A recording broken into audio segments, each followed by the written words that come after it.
देखो भाई, करो देखा, कमेंट लाइव चल गई है, बिल्कुल क्लास लाइव चल गई है, लेकिन कमेंट राम राम राम राम श्याम सुंदर जी राम राम, सोलंकी सर नमस्ते नमस्ते, मान साहब आपका भी बहुत बहुत धन्यवाद, राम राम साहब राम राम साहब, बिल्कुल गुरु जी नमस्ते, हाँ फौजी सर नमस्ते, फौजी सर नमस्ते, कॉमेडी किंग धन्यवाद भाई साहब, आपका बहुत बहुत धन्यवाद, आप डेली हमारी क्लास अटेंड करते हो, आपका शुक्रिया अदा भी करना चाहिए। बिल्कुल सर, बिल्कुल साथियों, क्लासें शुरू हो चुकी है और क्लासें अपने कंटिन्यू ही चलेगी, क्योंकि कल वाली क्लास के अंदर हमने देखा था, क्योंकि भारत की नदियों के बाद में कल वाली क्लास में हम क्या शुरू कर चुके थे, हम शुरू कर चुके थे भारत के प्रमुख झीलें और झीलों की सामान्य बातें हम कर चुके हैं। आज हम क्या है, नेक्स्ट उसी झीलों की क्लास को हम आगे की ओर बढ़ाएंगे, और आप जिस प्रकार से हमारा सहयोग कर रहे हैं, जो साथी सहयोग कर रहे हैं उनका तो बहुत बहुत धन्यवाद, जो साथी सहयोग करने के लिए तैयार है उनका भी धन्यवाद, नहीं कर रहे हैं उनका भी क्या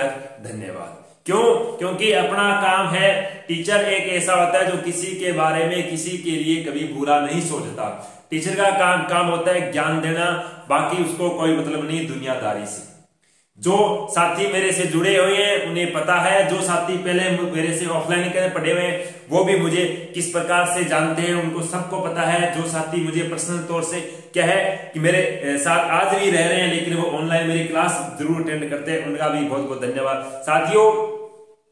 साथियों, किसी ने खूब कहा है कि हमसे भी दो पल की मुलाकात कर लिया करो, किसी ने खूब कहा है कि हमसे भी दो पल की मुलाकात कर लिया करो। क्या पता आज हम तरस रहे हैं, क्या पता आज हम तरस रहे हैं, कल कहीं ढूंढते फिरोगे, कल कहीं ढूंढते फिरोगे। साथियों, अपनी क्लासें चल रही थी, क्योंकि जो साथी सहयोग दे रहे हैं उन साथियों के लिए मैंने नहीं कहा, जो साथी सहयोग नहीं दे रहे हैं उनके लिए छोटे से दो लफ्ज कहे हैं। साथियों, अपनी क्लासें चल रही थी, क्या अपनी चल रही थी भारत की प्रमुख झीलों की। किसकी बातें चल रही थी साथियों? अपने चल रही थी भारत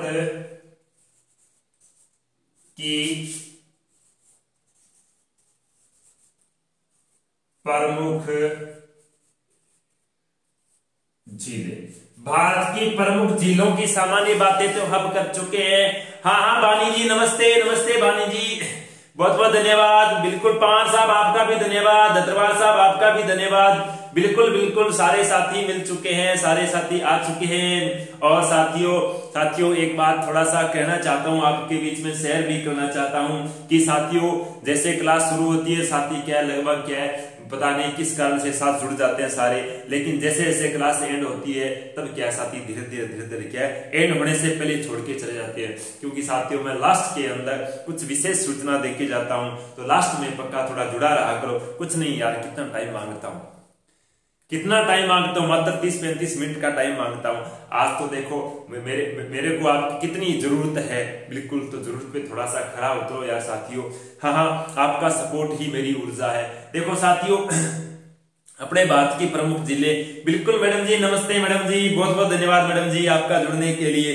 देखो साथियों, अपने भारत की प्रमुख जिले, उन जिलों के सामान्य परिचय की हम जो बातें कर चुके हैं। आज हम बातें करेंगे, झीलों की बातें करेंगे। आज हम झीलों की बातें कौन सी करेंगे साथियों? आज हम भारत के अंदर कौन सी झीलें पढ़ेंगे? देखो मैं पहले छोटा सा मैप बनाता हूं, यहाँ पर हम पढ़ेंगे कौन सी झीलों की, क्योंकि मैं मैप के द्वारा ही पूरी ज्योग्राफी सिखाऊंगा। अब क्या है, मेरे पास अभी तक बोर्ड तो आया नहीं है, लेकिन डिजिटल बोर्ड आ जाएगा, उसके बाद में अपनी जो समस्या है ये मानचित्र वाली सारी की सारी क्या हो जाएगी, सोल्व हो जाएगी।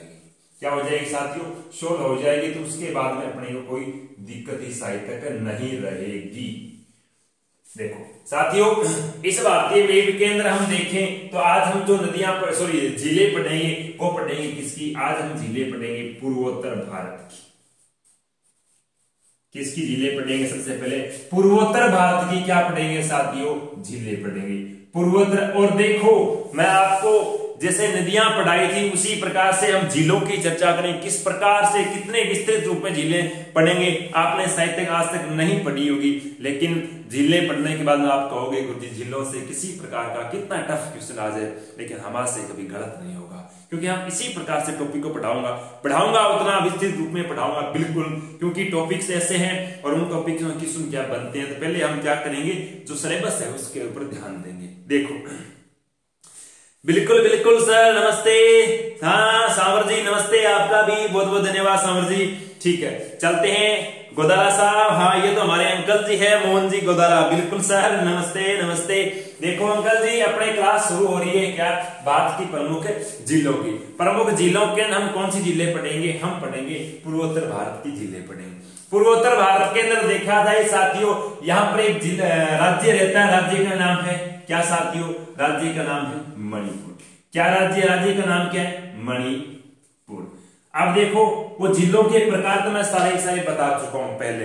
क्या वायु के द्वारा बनने वाले झीलों को क्या कहा जाता है, या फिर समुद्री जल के द्वारा बनने वाले झीलों को क्या कहा जाता है, ज्वालामुखी क्रिया द्वारा बनने वाले झीलों को, ये सारी बातें मैं पिछले वाले क्लास में बता चुका हूं। आज हम पढ़ेंगे वो झीलों की विशेषता के संदर्भ में बातें करेंगे। एग्जाम पॉइंट ऑफ व्यू से किस प्रकार से क्वेश्चन बनते हैं। देखो एक साथी कल कह रहा था, उसके बाद व्हाट्सएप पे उसने मैसेज किया था कि सर क्लास के अंदर थोड़ा धीरे बोला करो।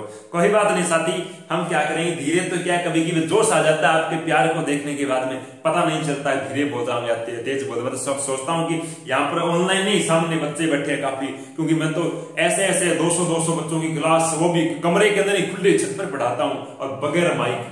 तो क्योंकि अभी तक तो ऊर्जा अंदर है, जैसे जैसे बूढ़े होते जाएंगे फिर ऊर्जा शायद कम होती जाएगी, लेकिन ऐसा नहीं होगा, क्योंकि जिस प्रकार से आपका सहयोग है तो बूढ़ा होगा भी नहीं कभी भी, ठीक है, कभी बूढ़ा नहीं होंगे। क्यों नहीं होंगे, क्योंकि आपका सहयोग इस प्रकार से, बिल्कुल ठीक है। तो मणिपुर राज्य के अंदर एक झील है साथियों, झील का नाम क्या है, लोकटक। कौन सी झील है, मणिपुर राज्य में एक झील है, झील का नाम क्या है, लोकटक झील। सर इस झील की विशेषता क्या रहती है, लोकटक झील। पहली बात देखो, सिंपल अगर एग्जाम में पूछे जाए, ऐसा पूछा जाएगा कि पूर्वोत्तर भारत की कोई झील है, ऑप्शन दे दिया, उनमें से क्या है एक, तो ऑप्शन क्या हो जाएगा, लोकटक। अगर ऐसा पूछ लिया जाए कि लोकटक का संबंध है, ठीक है, नीचे ऑप्शन किसके दे दिए, राज्यों के दे दिए जाएंगे, तो राज्य कौन सा हो जाएगा, मणिपुर। अब बात क्या थी, और डीपली की बात करें, ऐसा बन सकता है क्या कि पूर्वोत्तर भारत, यहां पर प्रश्न क्या बनता है, साफ दिखाई दे रहा है ना, बल्कि थोड़े छोटे लिख रहा हूं, क्योंकि कल वाले क्लास में मैंने और काफी बड़े लिख रखे थे। क्या लिखा, पूर्वोत्तर भारत, बता दो मुझे कमेंट किया, पूर्वोत्तर भारत की क्या साथियों सबसे बड़ी,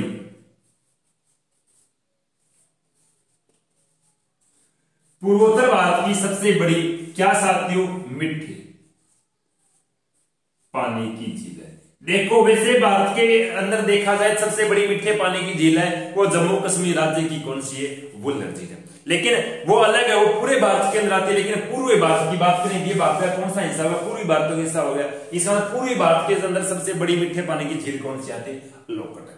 कौन से राज्य के अंदर रहती है, राज्य का नाम क्या रहता है, मणिपुर राज्य। इसके बाद में बात करें तो साथियों यहाँ पर एक क्या है, कुछ ऐसे छोटे छोटे द्वीप है, जो द्वीप ऐसे क्यों इनके बीच में बने हुए, तो ऐसा लगता है कि ये द्वीप क्या कर रहे हैं, इसके ऊपर तैर रहे हैं, झील के बीच में बने हुए, झील के बीच में बने, बार बार चारों तरफ पानी है, ऐसा लग रहा है ये द्वीप क्या कर रहे हैं, इसके ऊपर तैर रहे हैं पानी के ऊपर। इसका मतलब यहाँ पर ये एक और विशेषता बनती है कि भारत की कौन सी ऐसी झील, प्रश्न क्या होता है, भारत की कौन सी ऐसी झील जिस पर तैरते हुए द्वीप पाए जाते हैं, सर झील का नाम क्या है, लोकटक झील। इन द्वीपों को कहा, मणिपुर की स्थानीय भाषा में क्या कहा, ध्यान से सुना, इन द्वीपों को मणिपुर राज्य में, मणिपुर राज्य की स्थानीय भाषा में इन झीलों, सॉरी इन द्वीपों को क्या कहा जाता है, तो इन द्वीपों को स्थानीय भाषा में कहा जाता है फुमसियो। क्या कहा जाता है, फुमसियो। कहने कर लोकटक झील में पाए जाने वाले द्वीपों को क्या कहा जाता है, फुमसियो द्वीप कहा जाता है। और बात करें इसकी बात तो क्या है, इस इन द्वीपों के ऊपर एक राष्ट्रीय उद्यान है, क्या है, राष्ट्रीय उद्यान। तो द्वीप तैर रहे, इसका मतलब राष्ट्रीय उद्यान भी तैरेगा। तो ये राष्ट्रीय उद्यान क्या है, विशेषता रखता है, वो भारत के संदर्भ में विशेषता न रखकर ये पूरे विश्व के संदर्भ में क्या रखता है, विशेषता रखता है। देखो वो क्या विशेषता रखता है, वो ये कहता है कि विश्व का एकमात्र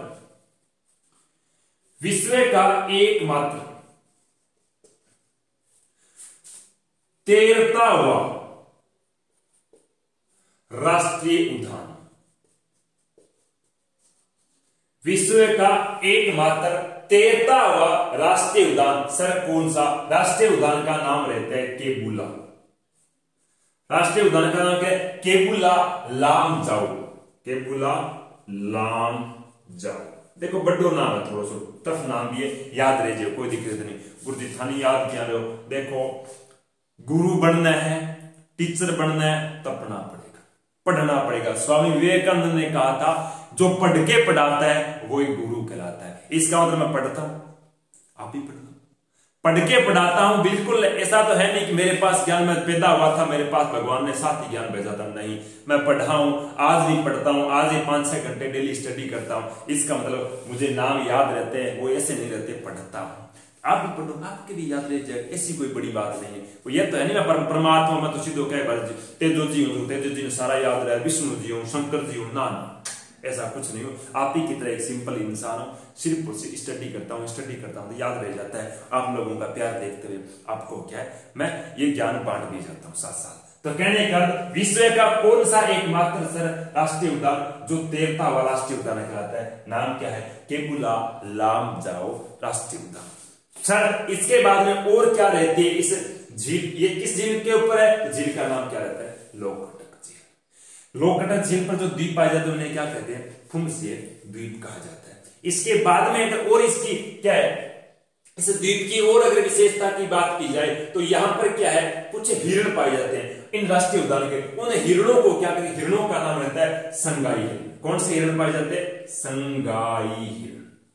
सर यहाँ के पक्षियों के अंदर बात करें सर्वाधिक जो महत्व इंपोर्टेंट यहाँ पर ये केबुला लामजाओ जो राष्ट्रीय उद्यान है उसके अंदर जो महत्वपूर्ण जो पशु पाया जाता है उसका नाम क्या है, संगाई हिरण। इस संगाई हिरण या फिर हम कह सकते हैं गुरुजी क्या, इस झील की प्राकृतिक जैव विविधता को देखते हुए इस मणिपुर राज्य की इस झील को क्या कहा जाता है गुरुजी, जीवन रेखा कहा जाता है। क्या कहा मैंने कि ऐसे झील पर प्राकृतिक विविधताओं को देखते हुए मणिपुर राज्य की जीवन रेखा किससे कहा जाता है, तो वो नदी नहीं है बल्कि क्या है, झील है। तो प्रायकर नदियां पढ़ते हैं कि राजस्थान के पूर्वी राजस्थान की क्या है जीवन रेखा, दक्षिण राजस्थान की जीवन रेखा, दक्षिणी भारत की जीवन रेखा, लेकिन वो नदियां पढ़ते हैं, लेकिन एकमात्र ऐसी झील जो क्या है किसी राज्य की जीवन रेखा है, नाम क्या है गुरुजी, लोकटक झील। किस मणिपुर राज्य की क्या गुरुजी जीवन रेखा किसे कहते हैं, तो लोकटक झील को क्या कहते हैं, मणिपुर राज्य की जीवन रेखा कहते हैं। इसके बाद हम बात करते हैं तो लोकटक के बाद और सर कौन कौन सी झीलें आती हैं, तो एक झील आती है मेघालय के। मेघालय के अंदर एक झील है, झील का नाम है उमिया। क्या नाम सर, उमिया झील। ये भी पूरी उत्तर भारत की है, कौन से राज्य में पड़ती है, मेघालय राज्य में। मेघालय राज्य में एक झील पाई जाती है, झील का नाम क्या है, उमिया। उसके बाद में अगर बात करें और तो गुरुजी एक रहती है मिजोरम के अंदर, उस झील का नाम क्या रहता है, मिजोरम की झील का नाम है, देखो मिजोरम झील का नाम रहता है गुरुजी क्या, उसे कहते हैं वाला झील। क्या, ये भी पूर्वोत्तर भारत की झील है सर, कहां पर, मिजोरम है। मिजोरम में झील है, उस झील का नाम क्या है, वाला झील। अगर मिजोरम के बाद में अगर बात करें तो असम राज्य में एक झील पाई जाती है, असम राज्य की एक झील का नाम क्या रहता है, तो चंपनाला। क्या रहता है, चंपनाला। चंपनाला झील गुरुजी कहां पर पाई जाती है, असम राज्य में पाई जाती है। कहने का ये के पूर्वोत्तर भारत की झील है। मेघालय झील का क्या नाम है, उमैया झील। मिजोरम की वाला झील, और का मणिपुर की कौन सी है, लोकटक झील। और असम राज्य की कौन सी गुरुजी, तो चंपला झील। इसके बाद में अगर और बात करें तो सिक्किम राज्य में कुछ झीलें पाई जाती है। ये झीलें विशेषता रहती है, दो झीलें सिक्किम राज्य के। एक झील का नाम क्या है, यहां पर नीचे लिखा, यहां पर लिखा सिक्किम राज्य, एक झील का नाम था चोलामू। क्या रहता है नाम, चोलामू। और एक चोलामू के बाद एक दूसरी झील रहती है, उसे क्या कहते हैं, गुरुडोयार। गुरुडोरायार इस झील, ये दोनों के दोनों गुरुजी कहां पर है, ये दोनों के दोनों सिक्किम राज्य में। लेकिन जो चोलामू झील है, ये चोलामू झील भी एक विशेषता रखती है। वो विशेषता क्या रखती है, इसकी बात तो मैं पहले बता चुका हूं, चलो नहीं याद है दोबारा बता देता हूं। क्या सर, चोलामू भारत की सर्वाधिक ऊंचाई पर स्थित झील है, क्योंकि चोलामू कहां पर बनी हुई है, हिमालय के अंदर बनी हुई है, और हिमालय का सिक्किम राज्य में सर्वाधिक ऊंचाई पाई जाती है। इसका मतलब चोलामू झील है वो क्या, भारत की सर्वाधिक ऊंचाई पर स्थित झील है, जिससे एक नदी भी निकलती है। नदी का नाम क्या है साथियों, तिस्ता नदी, जो पहले गंगा की सहायक हुआ करती थी और आज वर्तमान में किसकी सहायक है, ब्रह्मपुत्र। 1786 के बाद में इस नदी ने मार्ग बदल दिया, मार्ग बदलने के बाद में किसकी सहायक होगी, तो हम बात करते हैं ब्रह्मपुत्र नदी की। इसका मतलब ये गुरुजी क्या है, ये पूर्वोत्तर भारत की झील है। इसके अंदर पहली झील की हम चर्चा की गुरुजी कौन सी, लोकटक झील। लोकटक के बाद में दूसरी झील की मेघालय में जो कौन सी है, उमिया झील। कोई विशेष ज्यादा इसकी विशेषता है नहीं। उसके बाद हमने कौन सी गुरुजी की, उसके बाद हमने मिजोरम की झील पड़ी, नाम क्या पड़ा, वालम के बाद असम राज्य की झील पड़ी, नाम क्या पड़ा, चंप नाला। उसके बाद सिक्किम राज्य की झील पड़ी, जिसको नाम एक होता है चोलामू, दूसरा नाम क्या होता है गोरो डोरायार झील। ये है पूर्वोत्तर भारत की प्रमुख झीलें। इसके बाद में हम पढ़ते हैं दक्षिणी पूर्वी भारत की झीलों की चर्चा करते हैं। देखो स्क्रीनशॉट ले लो या फिर साथ साथ क्या करना, उतार भी लेना। चलो ठीक है, बात करते हैं अगली झीलों की। तो सर कौन सी झीलें रहती है, हाँ कराएंगे हम विस्तृत रूप से साथियों, लेकिन थोड़ा सा क्या है, आप धैर्य तो रखिए। धैर्य रखोगे तो 100% आपकी झीलें क्या है, विस्तृत रूप से ही की जाएगी। कमेंट नहीं आ रहे हैं साथियों, हाँ कमेंट क्या, या फिर मेरा नेट स्लो चल रहा है, बताओ थोड़ा सा कमेंट के माध्यम चल रहा है। बिल्कुल बिल्कुल जी, नमस्ते। हाँ बिल्कुल, आपको पूर्णतः सारी झीलें हैं वो विस्तृत रूप में ही करवाई जाएगी। बिल्कुल चौधरी साहब नमस्ते, नमस्ते चौधरी साहब। हाँ गोदारा जी आपका भी बहुत बहुत धन्यवाद। बिल्कुल ठीक है, चलते हैं साथियों आगे की ओर। बात चलती है अब सर कौन सी झीलों की बात करेंगे, अब हम बात करेंगे दक्षिणी, कौन सी, दक्षिणी पूर्वी भारत की झील। कौन से पढ़ेंगे, दक्षिणी पूर्वी भारत की झीलें। दक्षिणी पूर्वी भारत की बात करें तो ये रहता है आपके सामने मानचित्र। इस मानचित्र पे बात करें तो ये दिशा कौन सी होगी, दक्षिणी, और ये दिशा कौन सी होगी, पूर्वी। इसका मतलब इस इलाके में पाई जाने वाली झीलों को क्या कहते हैं, दक्षिणी पूर्वी भारत की झीलें कहते हैं। इन झीलों के अंदर बात करें तो यहां पर गुरुजी एक राज्य रहता है, राज्य का नाम है उड़ीसा। कौन सा राज्य, उड़ीसा। उड़ीसा राज्य के अंदर एक झील पाई जाती है, झील का यहां पर, ठीक है। ये कौन सी झील है, इस झील को हम कह सकते हैं ये एक झील है, झील गुरुजी कौन सी है, लेगुन झील है। कौन सी झील है, लेगुन झील। सर झील का नाम क्या रहता है साथियों, इसके ऊपर मैं पहले चर्चा कर चुका हूं। झील का नाम है चिल्का। कौन सी झील है, चिल्का। चिल्का झील किस राज्य में पाई जाती है, ओडिशा राज्य में। कौन सी झील है, लेगुन झील। सर भारत के कौन से हिस्से में पाई जाती है, दक्षिणी पूर्वी हिस्से में पाई जाती है। अगर इस झील की विशेषता की बात करूं तो सबसे पहली बात तो क्या आती है, ये भारत की क्या आती है, यह भारत की सबसे बड़ी लेगुन झील है। क्या बात आती है, यह भारत की सबसे बड़ी लेगुन, या फिर कह सकते हो खारे पानी की लेगुन झील सबसे बड़ी कौन सी है, बात आती है चिल्का झील। और अगर इसकी बात करें तो इस झील, ये झील किस नदी के मुहाने पर है, एक नदी है, नदी का नाम क्या है, महानदी। महानदी के मुहाने के ऊपर पाई जाने वाली झील सर कौन सी है, कौन सी, तो बात रहते हैं चिल्का झील। चिल्का झील कौन से जिले में, जिले का नाम रहता है कटक जिला। और कटक जिला किसके लिए प्रसिद्ध है, तो आपको पहले बता चुका हूं, सुभाष चंद्र बोस की जन्मस्थली कौन से जिले में हुई थी, कटक जिले में। और इस चिल्का झील के पास में कहते हैं कुछ छोटे मोटे द्वीप भी पाए जाते हैं। उन द्वीपों के अंदर बात करें, एक द्वीप है, द्वीप का नाम है नालाबान। कौन सा द्वीप है, नालाबान द्वीप। नालाबान द्वीप गुरुजी किस जिले में पाया जाता है, बात रहता है आपके चिल्का झील में। और अगर बात करें तो कह सकते हैं अपने, जैसे हम बात करते हैं राजस्थान की कुछ झीलों की, एक हमारे लूनगंसर में झील पाई जाती है, उस झील का नाम भी क्या है, लूनगंसर झील। इस लूनगंसर झील के अंदर कहते हैं हम कौन से सर, जाड़े की ऋतु में। कौन सी ऋतु में, जाड़े की ऋतु में। जाड़े की ऋतु के अंदर हमारे लूनगंसर में क्या सर्वाधिक प्राकृतिक प्रवासी पक्षी क्या यहाँ पर आते हैं। इसी प्रकार से देखा जाए तो इस चिल्का झील के अंदर भी कहते हैं कि सर्वाधिक प्रवासी पक्षी इस जाड़े की ऋतु में यहाँ पर आकर अपना डेरा डालते हैं। उन पक्षियों की अगर बात की जाए तो यहाँ पर मुख्य थे कुछ छोटे मोटे पक्षी है, जिनकी अगर बात करूं तो एक पक्षी आता है, पक्षी का नाम है ग्रीन सी टर्टल। क्या नाम है, ग्रीन सी टर्टले, ठीक है। ये ऐसे बड़े बड़े नाम है। ये ग्रीन सी टर्टल है गुरुजी, किस झील में आने वाला है? प्रवासी पक्षी है। बात रहती है अपने चिल्का झील के अंदर आने वाला एक प्रवासी पक्षी। इसके बाद में अगर पक्षियों की बात की जाए, एक आता है इरादी डॉल्फिन। कौन सा? इरादी। हाँ साथियों, डॉल्फिन क्या है? एक तरीके से मछली भी है और एक कह सकते हैं भारत का राष्ट्रीय जलीय जीव। वो केवल और केवल क्या डॉल्फिन ही है, लेकिन उसको गांगे डॉल्फिन कहते हैं। लेकिन यहाँ पर इरादे डॉल्फिन ये एक पक्षी है जो क्या आता है, हम कह सकते हैं प्रवासी अन्य देशों से आकर इस झील में शीत ऋतु में क्या डेरा डालता है। और अगर इस झील की विशेषता की बात करूं तो यहाँ पर भारत के क्या गुरुजी नौसेना का, क्या कह सकते हो, नौसेना का गुरुजी क्या प्रशिक्षण के अंदर, कहने का नेवी जल सेना या फिर जल सेना का प्रशिक्षण के अंदर भारत में किस झील के अंदर पाया जाता है? बात है गुरुजी कौन सी? चिल्का झील, जो कौन से राज्य में? ओडिशा राज्य में। और अगर इसकी झील की विशेषता की बात की जाए तो और तो इसकी कोई बड़ी विशेषता रहती नहीं है, लेकिन जो विशेषता थी वो सारी गुरुजी इतनी विशेषता थी जो चिल्का झील के संदर्भ में थी, वो आपके बीच में मैंने शेयर कर दी। इसके बाद में देखें तो और अगर राज्यों के अंदर कौन कौन सी झीलें पाई जाती है, इसके अलावा बात करें, एक झील पाई जाती है, झील का नाम है जो गुरुजी कहां? आंध्र प्रदेश और तमिलनाडु राज्य के अंदर पाई जाती है, दोनों की सीमा पर पाई जाती है। झील का नाम क्या? पुलिकट झील। कौन सी?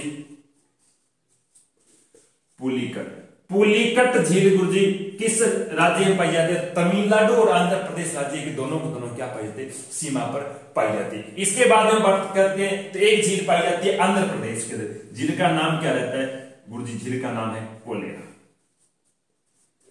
कौन सी झील है साथियों? कोलेरा। कोलेरा झील किस राज्य में पाई जाती है? तो आंध्र प्रदेश राज्य में पाई जाती है। इसके बाद में बिल्कुल जी, बिल्कुल, राम राम राम राम।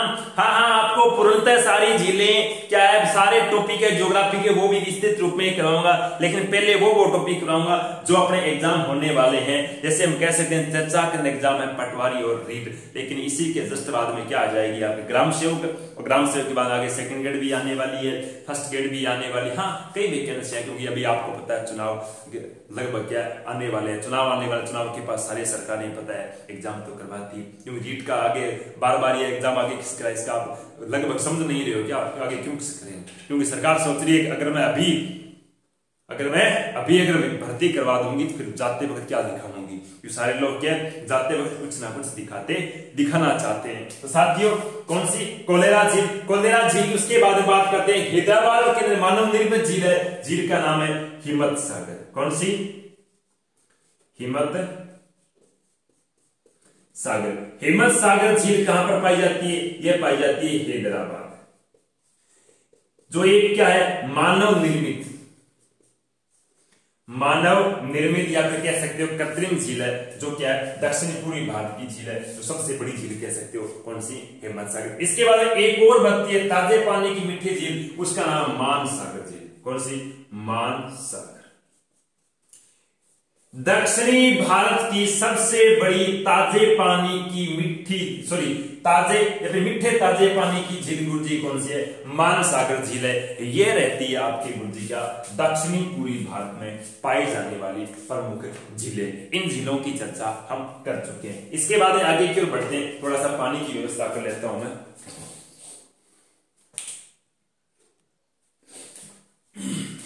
देखो, लिख लिया होगा आपने, चलो आगे की ओर चलते हैं।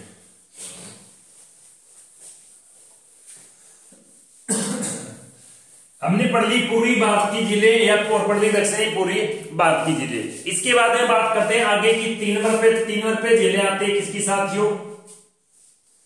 3 नंबर पे झील आती है, वो आती है अपने किसकी? वो आती है दक्षिणी पश्चिमी झील। कहने का मतलब इस इलाके की अब क्या है झीलें पड़ेंगी, उन्हें हम क्या कहते हैं? दक्षिणी पश्चिमी झीलें या फिर दक्षिणी पश्चिमी भारत की झीलों की चर्चा करेंगे। बिल्कुल क्या है, बीच में गला बैठ जाता है थोड़ा सा, क्या पीछे तबीयत खराब थी, इस वजह से क्या ज्यादा समय बोलता हूं तो गला खराब हो जाता है, बीच में क्या थोड़ा गर्म पानी पी लेता हूं, इस वजह से वापिस क्या ऊर्जा आ जाती है।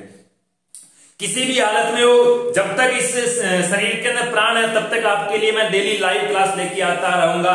सही संख्या कम हो या ज्यादा हो, उससे मेरा कोई फर्क नहीं पड़ता है। मेरा काम है क्लास लेना, वो मैं करूंगा। आपका काम है साथी रहना, वो आप करो या ना करो वो आप जाने, लेकिन मेरा काम है प्रतिदिन करता रहूंगा साथियों। बिल्कुल बिल्कुल साथियों। चलो हाँ जी बिल्कुल बिल्कुल गोदारा साहब, नमस्ते नमस्ते, राम राम राम राम। चलो ठीक है, आगे की ओर चलते हैं। चलो कोई क्या जाएगा ऐसा क्वेश्चन हो ज्योग्राफी के संदर्भ में तो मेरे व्हाट्सएप पर या फिर इसी कमेंट के अंदर रख देना। मैं अगली क्लास में अगर नहीं पढ़ पाया तो अगली क्लास के अंदर आपका उस क्वेश्चन का जवाब भी रख दूंगा। बिल्कुल कोई क्वेश्चन पूछा भी करा करो, ठीक है।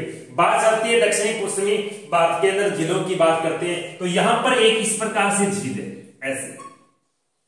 ऐसे लंबी झील है। अब झील तो क्या रही है, झील तो है नहीं, मैंने झील में यहाँ पर जाके देखा है। ये झील जुल कुछ नहीं है, क्योंकि समुद्र का ही भाग था और समुद्र के बीच में क्या है, कोई ये पश्चिमी घाट पर्वतमाला की जो दलदला भाग है मिट्टी आ जाने का समुद्री भाग है, थोड़ा सा कटके इसे अपने स्थल भाग के अंदर आ गया, जिसको क्या दे दिया गया झील। 96 किलोमीटर लंबी है।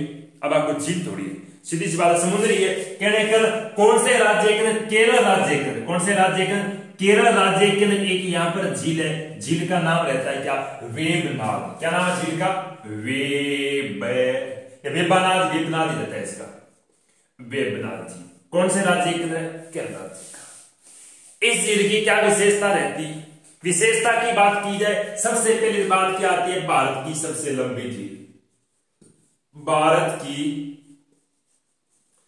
सबसे लंबी झील, सर भारत की सबसे लंबी झील कौन सी है, तो हम बात करते हैं वेबनाद। कितनी लंबाई है, लंबाई रहती है 96 किलोमीटर। अब 96 किलोमीटर को झील थोड़ी है।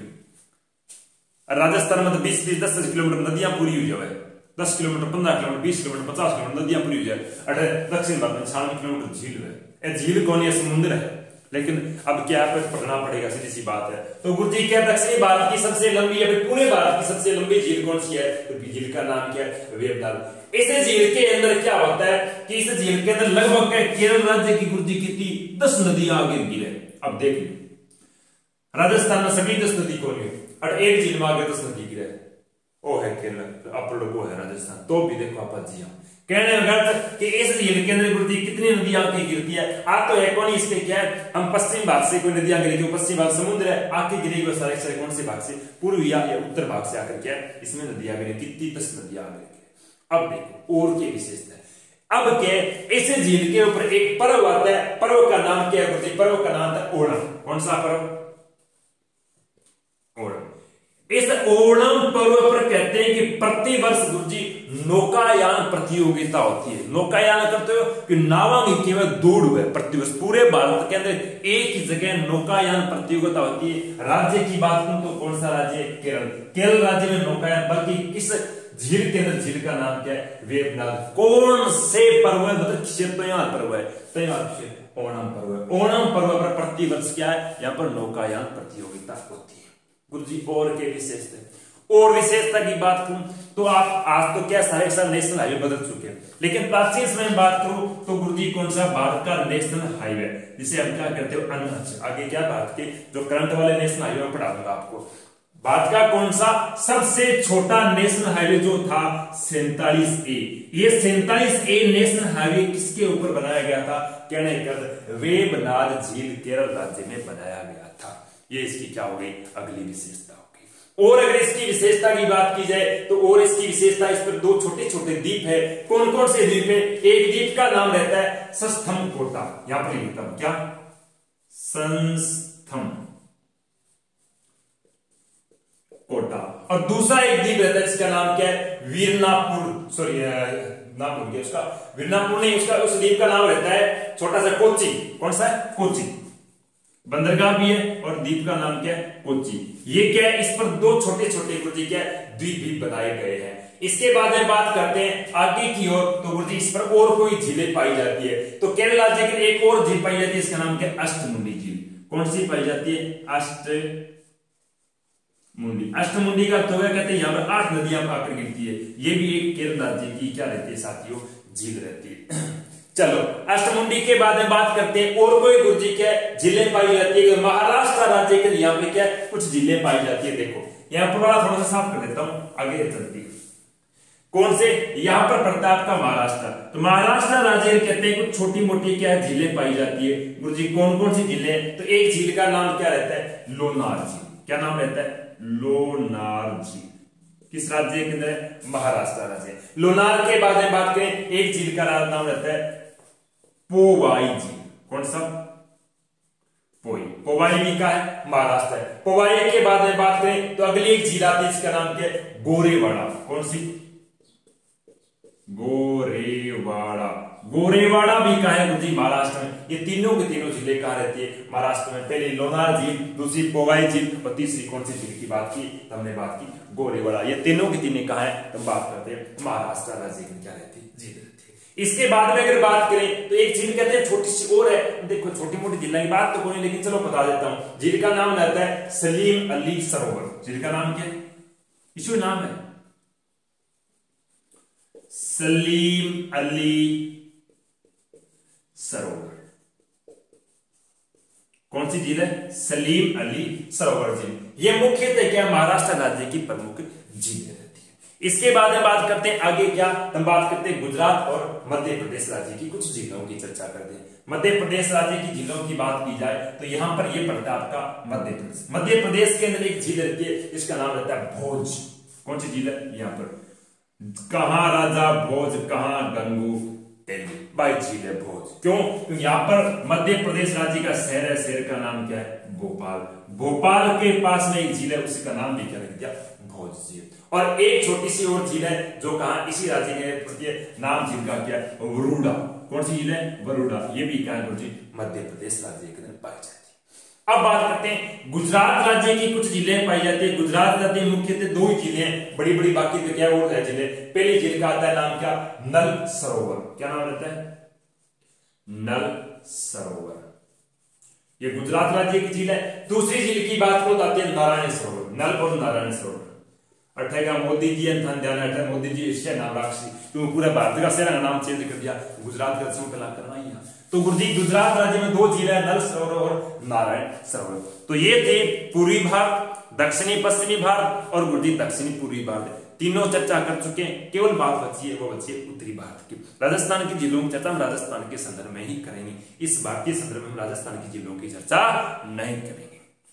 समझ आ गई? तो आज के लिए साथियों इतना ही। साथ निभाने के लिए आपका बहुत बहुत धन्यवाद, आपका आभार व्यक्त करता हूं। कल वाली क्लास के अंदर हम बाकी जो झीलें बचे वो कल वाली क्लास के अंदर पूरी कर देंगे। धन्यवाद साथियों साथ निभाने के लिए। क्या है? हाँ बिल्कुल बिल्कुल जी। राम राम राम राम। अब राम राम क्लास एंड होगी, कोई बात नहीं, जाते वक्त भी राम राम कर लेंगे। आप खुश रहो, मैं खुश रहूंगा। ठीक है साथियों, धन्यवाद।